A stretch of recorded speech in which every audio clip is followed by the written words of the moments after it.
हाल है आप सबके। आज के वीडियो में एक बहुत ही कॉमन क्वेश्चन तो वो कहते हैं कि सर हमें 360 में से 360 बायोलॉजी में स्कोर करना है। वजह बड़ी क्लियर है कि गवर्नमेंट मेडिकल कॉलेज का जो रास्ता है वो बायो में बहुत ज़्यादा स्कोर करने के बिना पॉसिबल नहीं है। सो हमारा मकसद है बायो में एक भी नंबर ना हमारा छूटे। 360 में से 360 का हम ट्राई कर रहे हैं। कम से कम 325-30 नंबर जरूर आने चाहिए बायो में, तभी एक रियलिस्टिक चांस होता है कि इस high cut off entrance exam में गवर्नमेंट मेडिकल कॉलेज में एक रेपुटेड सीट मिल सके। अब इसके ऊपर चीज ये है कि अब आप कह रहे हैं कि सर केवल 30 दिन बचे हैं नीट 2024 में, कोई सुपर स्ट्रैटेजी बता दीजिए। सुपर स्ट्रैटेजी पहले तो अपने दिमाग से ये निकाल दीजिए कि मेरे पास कोई एक जादू का डंडा नहीं है। मैंने एक फिल्म देखी थी, हिंदी फिल्म, उसमें जादूगर आम फट बोलता है और आदमी को गधा बना देता है, गधे को कबूतर बना देता है। इस तरह का जादू ही कुछ नहीं, तिलिस्म नहीं है, ये कॉमन सेंस की बात है। सिंपल सक्सेस के प्रिंसिपल पूरी जिंदगी आपके साथ रहेंगे। बात यह है कि क्या हम उसका पालन कर पाते हैं, क्या हम उनका इस्तेमाल कर सकते हैं। स्ट्रैटेजी आपको भी पता है, स्ट्रैटेजी मुझे भी पता है। मेरे में और एक बहुत सक्सेसफुल आदमी में अंतर यह है कि जो सक्सेसफुल आदमी है वो इन चीजों को समझ के, ना केवल समझ के बल्कि उनको इंप्लीमेंट भी करता है। मैं शायद उतना इंप्लीमेंट नहीं कर पाता। ये सिंपल कॉमन सेंस से हम चलेंगे, कोई बहुत बड़ी रॉकेट साइंस नहीं है। बस मेन चीज ये है कि बहुत डिसिप्लिन से इन चीजों को, इंपैक्टफुल अपनी एक्टिविटी को आपने इंप्लीमेंट करते जाना है। तो चलिए सुपर स्ट्रैटेजी की बात करते हैं। सबसे पहले आप देखेंगे कि मैं बात कर रहा हूं नीट बायोलॉजी की, और सबसे पहले मैंने बात करी हेल्थ। आप ये सोच रहे होंगे कि कहीं sir human health and disease पढ़ा तो नहीं रहे हैं, तो चलिए वहीं से शुरू करते हैं। सबसे पहली चीज तो ये है कि हेल्थ की डेफिनेशन याद कीजिए आपकी एनसीईआरटी में। इसका एक फिजिकल एस्पेक्ट है, इसका एक मेंटल एस्पेक्ट है और इसका एक सोशल एस्पेक्ट है। एक बात तय है कि अगर आप हेल्दी नहीं होंगे तो आपका रिजल्ट ऑप्टिमम नहीं आएगा, ये अंडरलाइन कर लीजिए।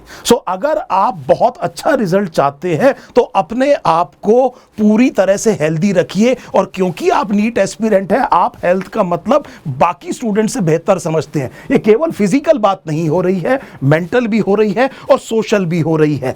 फिजिकल के बारे में मैंने आपसे ये कहा कि इस टाइम पर आपके लिए बहुत जरूरी है कि कोई भी इंफेक्शन वगैरह ना हो। बहुत से वायरस इंफेक्शंस आप जानते हैं अभी भी कम्युनिटी में प्रेजेंट है। आप बाहर जा रहे हैं तो आपने मास्क पहन लिया। छोटी छोटी जो प्रिकॉशंस हैं आप बड़ी आसानी से इस्तेमाल कर सकते हैं, सिंपल कॉमन सेंस है। आपने रोज वॉक किया, थोड़ी देर के लिए आपने वॉक किया, बहुत अच्छा स्ट्रेस बस्टर भी है। प्रॉपर क्या ली आपने? स्लीप।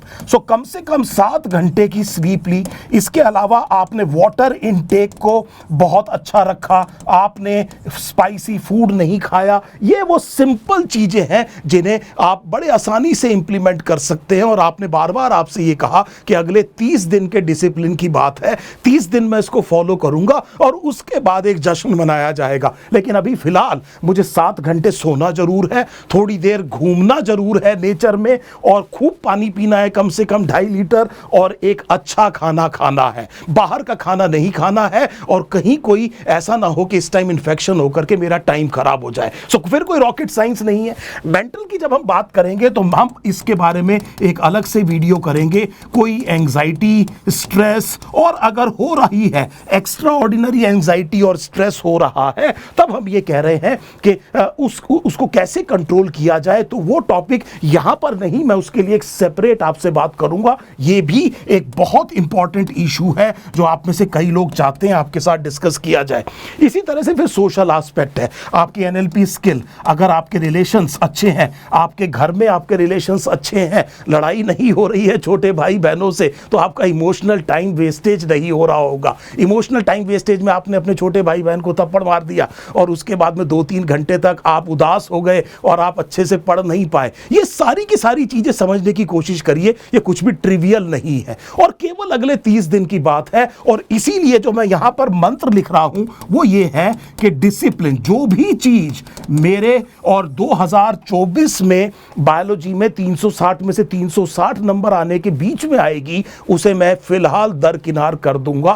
वो गैर जरूरी है, वो इंपॉर्टेंट किसी भी तरह से नहीं है, कोई इंपैक्ट उसका नहीं है, उसका अभी मेरे जीवन में कोई स्थान नहीं है। और हर ऐसी चीज को मुझे केवल क्या कह देना है, नो कह देना है। अपने आप आपका टाइम मैनेज भी हो जाएगा, एंग्जाइटी कम होगी, आपके रिलेशंस बेहतर होंगे और आपकी सेहत बहुत अच्छी रहेगी। तो पॉइंट नंबर 1 तो आपको यह समझ में आ गया। अब हम आते हैं बायोलॉजी के ऊपर। सो देखिए, बायो में एनसीईआरटी पढ़नी है, सबको पता है एनसीईआरटी पढ़नी है। आप अपने आप को लिमिट करिए एनसीईआरटी टेक्स्ट बुक तक। सो इस टाइम पर आपका फोकस एनसीईआरटी पे होना चाहिए, आपका फोकस सेल्फ स्टडी पर होना चाहिए। और इसको डिस्कस करने से पहले मैं एक इंपॉर्टेंट पॉइंट ये कहना चाहूंगा कि अभी सबसे पहले एक जर्नल रख लीजिए अपने पास। इसका मतलब एक कॉपी पेन ले लीजिए जिसमें आप रोज कोई चीज डॉक्यूमेंट करेंगे, ताकि आप ये डॉक्यूमेंट करते रहें कि आपके पॉजिटिव्स क्या हैं, आपके नेगेटिव्स क्या हैं, क्या आपने अचीव किया, क्या आपकी प्रॉब्लम्स हैं, क्या आपकी स्ट्रेंथ है, क्या आपकी वीकनेसेस है, अपॉर्चुनिटी क्या है, थ्रेट क्या है। क्योंकि जो चीज आप रास्ते में डॉक्यूमेंट करते रहेंगे, मान के चलिए वो काम हो जाएगा, लेकिन जो चीज आपने डॉक्यूमेंट नहीं किया वो काम नहीं होगा। इसलिए जर्नल पहले, हेल्थ के बाद में नंबर 2 पे रख लीजिए कि मुझे रोज अपना एक जर्नल लिखना है। अब देखिए, NCERT self study,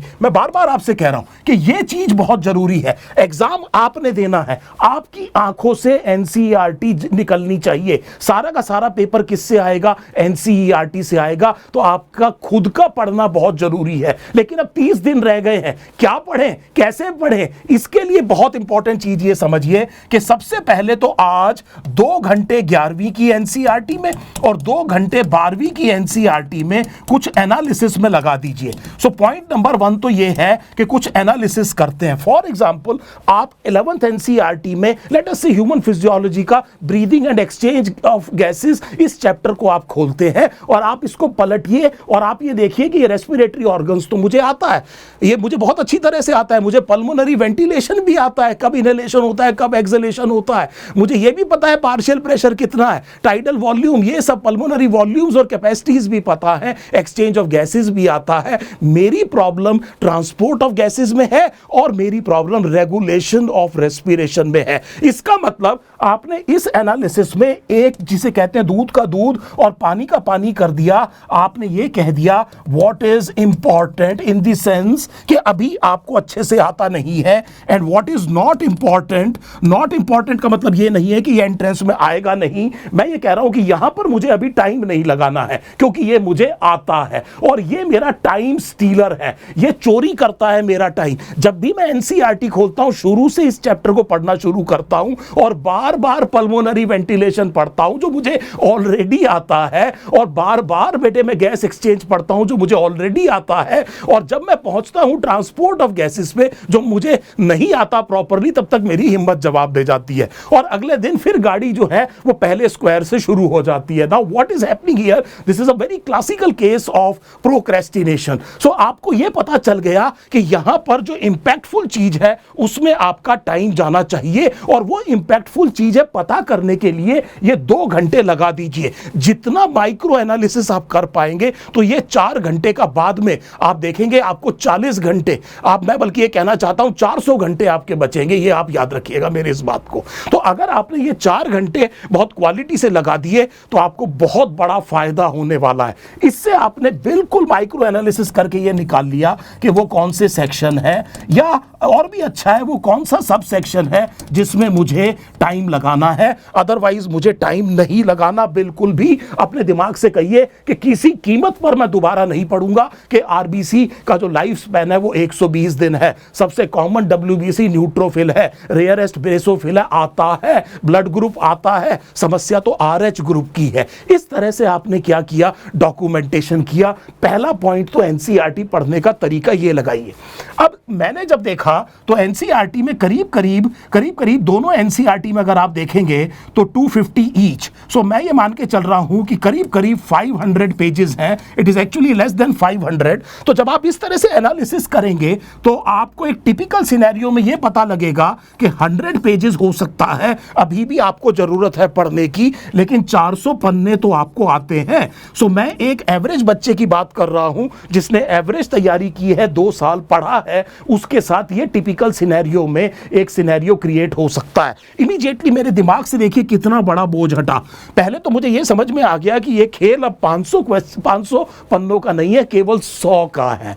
now this is something very very important. एक और चीज देखिए यहां पर, आपने जो पढ़ना है, दिन में 24 ही घंटे हैं, हर एक के पास 24 घंटे हैं। मेरा मानना यह है कि अगर आपने 7 घंटे स्लीप के निकाल दिए और 1 घंटा आपने अपनी हेल्थ के लिए निकाल दिया, फिजिकल एक्टिविटी के लिए निकाल दिया, तो 8 घंटे ये खत्म हो गए, इसमें बचे 16 घंटे। और इसमें आप करीब करीब सारा टाइम अगर पढ़ रहे हैं तब आपका करीब 12 घंटे के करीब मैक्सिमम पढ़ाई का टाइम निकल सकता है। लेट अस बी रियलिस्टिक, हम कोई बहुत बड़े योगी नहीं है, हमने कोई संन्यास नहीं ले लिया है, हम कोई इतने बड़ा ध्यान लगाने वाले नहीं है, लेकिन हम कोशिश करते हैं। तो मेरा मानना यह है, ये भी मैं अपर लिमिट आपको बता रहा हूं, आप भी मेरे से एग्री करेंगे कि जनरली हम बहुत स्टिफ टारगेट बना देते हैं और शाम को वो टारगेट अचीव नहीं होता तो हम डिसअपॉइंट होना शुरू हो जाते हैं। बिल्कुल मत करिए, अपने ऊपर जबरदस्ती का दबाव मत डालिए। ये 12 घंटे के करीब आपने कहा कि ये हो जाएगा, तो आपने ये कहा कि इसमें मैं 3 घंटे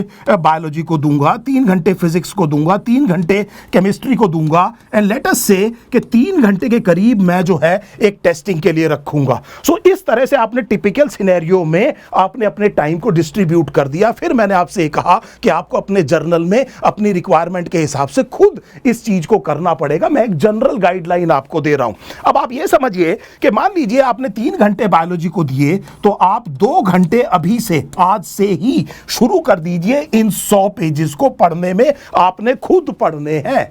अगर एक एवरेज मैं ये मान लूं कि आप करीब 10 पेजेस पर घंटे में पढ़ सकते हैं, तो यहां पर आपको समझ में आ गया कि ये करीब 10 घंटे का काम हो गया। सो 10 आवर्स का काम हो गया।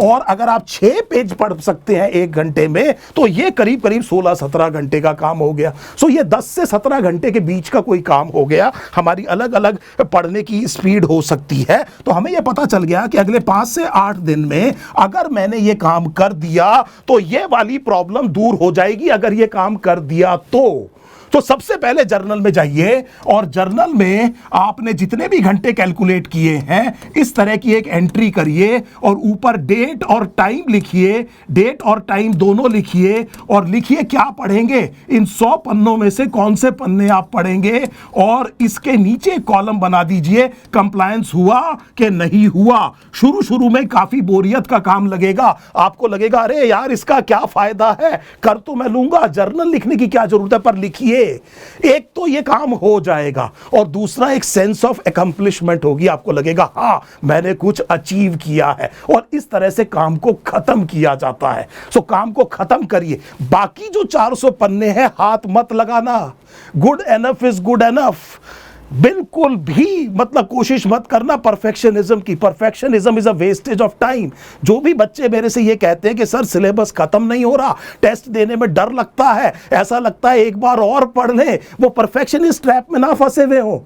हर बार उनको ये लगता हो कि शायद एक बार और पढ़ने की जरूरत है। मैं आपसे ये कह रहा हूं कि जब आप डॉक्टर बन जाएंगे तो हर एक मरीज के आपके क्लिनिक में घुसने से पहले क्या किताब पढ़ेंगे? ऐसा नहीं है। आप अपने ऊपर एक पॉजिटिव एटीट्यूड से मान के चलिए मैंने पढ़ा है, मैंने समझा है, अब जो क्वेश्चन आएगा मैं उसको देख लूंगा, और अगर क्वेश्चन नहीं हुआ तो उससे सीख लूंगा।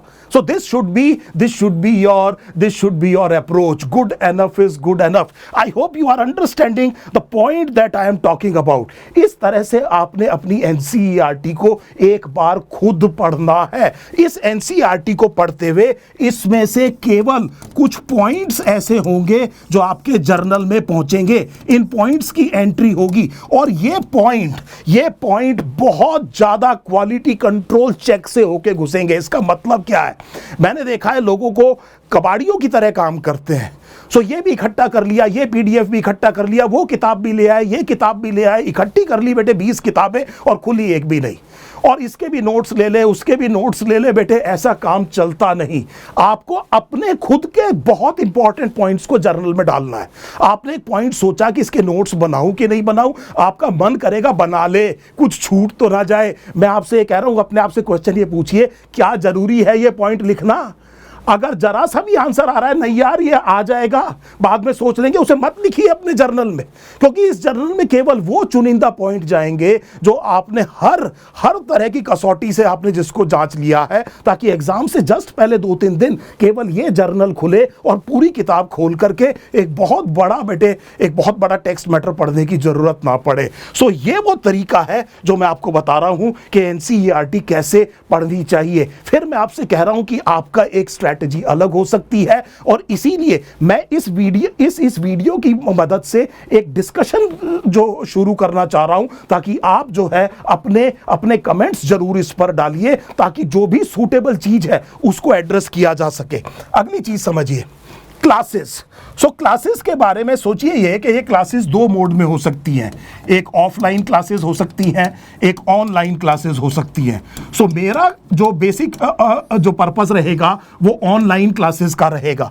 करीब करीब वही चीजें ऑफलाइन के लिए भी लागू होती हैं। इधर समझिए बड़े ध्यान से, इस टाइम पर कोई भी ऐसी क्लास नहीं करनी है जो गैर जरूरी है। और उस एनालिसिस से, एनसीईआरटी से आपको पता चल गया कि वो 100 पन्ने कौन से हैं, वो कौन से टॉपिक हैं जो मुझे अभी पढ़ने हैं, उनका आपने एक बार एनसीईआरटी से पढ़ लिया और उनके आपने लेटर से वीडियो कर लिए या क्लासेस कर ली। बड़े ध्यान से समझिएगा, केवल इस टाइम पर अब जरूरत केवल अपने आप को कंडेंस करने की है।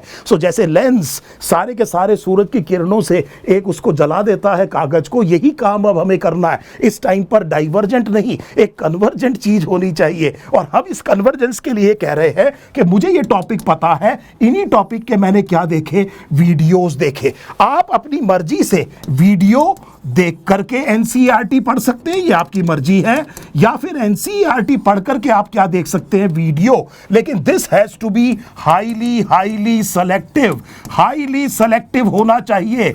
अगर आप मेरी क्लास करना पसंद करते हैं तो मेरी भी वो वाली क्लास मत करिए जो टॉपिक आपको अच्छे से आता है।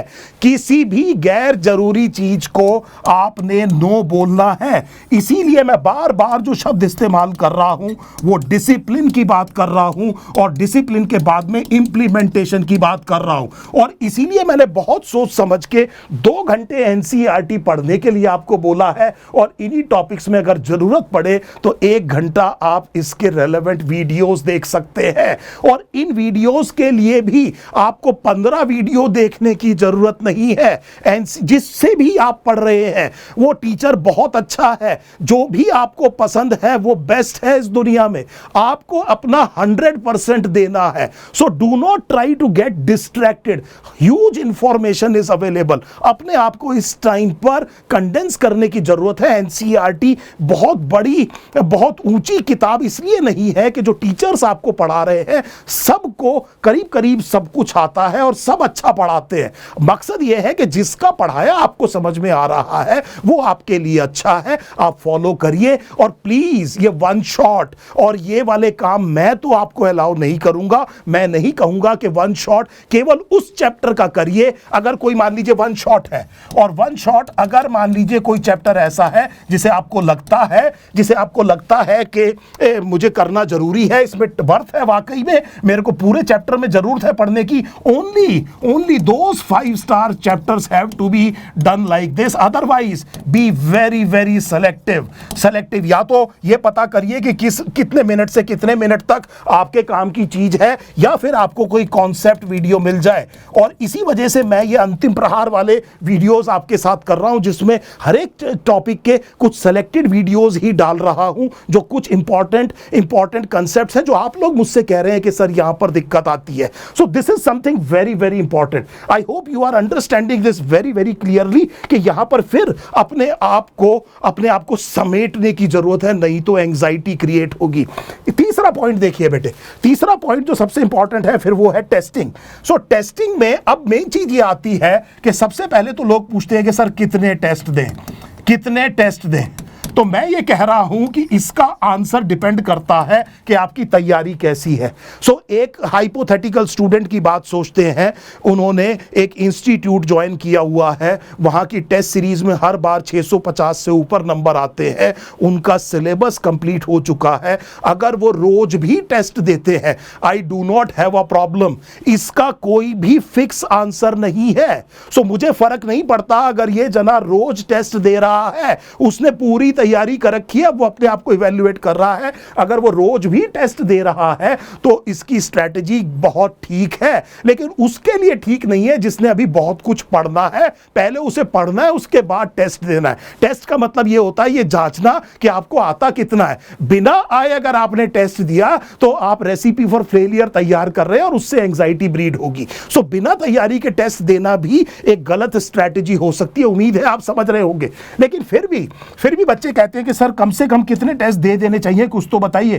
सो ये मेरे हिसाब से नंबर अब से लेकर के 10 टेस्ट हो सकते हैं। मैं इस फिगर पे कैसे पहुंचा कि करीब 2000 क्वेश्चन होंगे 10 टेस्ट में, और फिजिक्स, केमिस्ट्री, बॉटनी, जूलॉजी, इसके बारे में मुझे पता है करीब 500 ही पेजेस हैं। और यहां पर भी अगर इतनी ही बड़ी किताबें हैं तो करीब सारे कॉन्सेप्ट सारी एनसीईआरटी से 2000 क्वेश्चन में कवर अप हो जाने चाहिए। ये एक लॉजिकल बात, मैं इस नंबर पर इस तरह से पहुंचा हूं, प्रोवाइडेड ये जो टेस्ट है ये रेलेवेंट है, ये टेस्ट जो है एनसीईआरटी बेस्ड है। देखिए थोड़ा बहुत आसान, थोड़ा मुश्किल हो सकता है, लेकिन आपको वो क्वेश्चन किस में मिलना चाहिए? एनसीईआरटी में मिलना चाहिए। रेलेवेंट और कंटेम्पररी जो तरीका है उस हिसाब से पूछा गया है। जैसे स्टेटमेंट बेस्ड क्वेश्चन आते हैं, जैसे मैचिंग क्वेश्चन आता है, जैसे असर्शन रीजन क्वेश्चन आता है, how many of the given statements are correct, chronology क्या है इन इवेंट्स की। अगर इस तरह से डाइवर्स टाइप का टेस्ट है,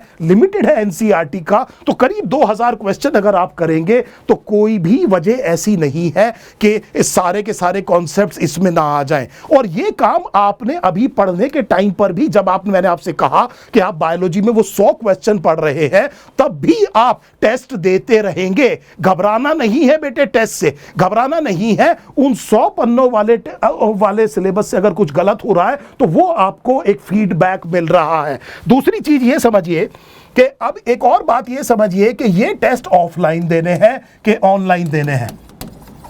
तो मेरा मकसद है, मेरा कहना यह है बेटे कि ऑफलाइन आप इसका प्रिंट आउट ले लीजिए, वजह बड़ी सिंपल है कि आपने ऑफलाइन ही टेस्ट देना है। आप इसका प्रिंट आउट ले लीजिए और ओएमआर फिल करिए और बहुत बेहतर होगा अगर 2 बजे से 5:20 पर एक टेबल और चेयर पर बैठ करके आप इस पेपर को दें। सो बहुत अच्छा रहेगा अगर आप सिमुलेट करें उस तरह की कंडीशंस जो कि एग्जामिनेशन हॉल में आएगी, उस तरह की कंडीशंस को देखिए और उस तरह से पेपर दीजिए। ये मेरा प्रेफर्ड तरीका है। एक और चीज समझिए, जब भी अब टेस्ट देंगे तो वो 200 क्वेश्चन का होगा, इसका मतलब फुल लेंथ होगा और फुल टाइम होगा। इस तरह अब बेटे पार्ट कंप्लीशन टेस्ट मत करिए। कुछ बच्चा कहता है कि सर एक चैप्टर वाइज टेस्ट दे दो, आधे घंटे का दे दो, पौने घंटे का दे दो। बेटे that is a bad strategy. Number कम ज्यादा होने दीजिए, लेकिन full syllabus, full length test दीजिए, ये बहुत जरूरी है। और उसके बाद इससे भी ज्यादा जरूरी ये है कि इस टेस्ट का जब रिजल्ट आया तो आपने उसका करा क्या।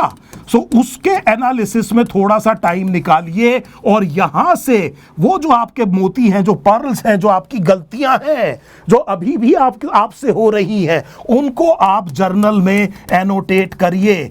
बेसिकली आप क्या देखेंगे कि एक बहुत पावरफुल एलिक्सर, एक बहुत पावरफुल अमृत जैसी चीज आपके पास इकट्ठी हो रही है, जो बहुत कंसंट्रेटेड चीज है, जो एग्जाम से पहले आपको हर चीज दिखा देगा जो आपको देखनी जरूरी है। और जो भी बाकी चीजें हैं, बिल्कुल हर काम के बारे में सोचिए, क्या ये वाकई में उतना जरूरी है जितना मुझे लगता है। और अगर मन में जरा सा भी संशय है तो मत करिए उसको। इस टाइम पर आपका मेजॉरिटी ऑफ द टाइम केवल उन कामों पर जाना चाहिए जिनसे रिजल्ट आता है। उसमें आपका हेल्थ है, आपकी क्वालिटी एंटरटेनमेंट है। क्वालिटी एंटरटेनमेंट पर भी एक बात समझ लीजिए, क्यों पूरा आईपीएल का मैच देखना है जब हाइलाइट्स आती हैं तो this is something very very important. देश में चुनाव का माहौल है उसका रिजल्ट आ जाएगा कुछ दिनों में। अभी आपको सुबह से शाम तक क्यों बैठ करके टीवी पर बहस देखनी है, वो अभी आपके काम की चीज नहीं है, उसे धक्का दीजिए।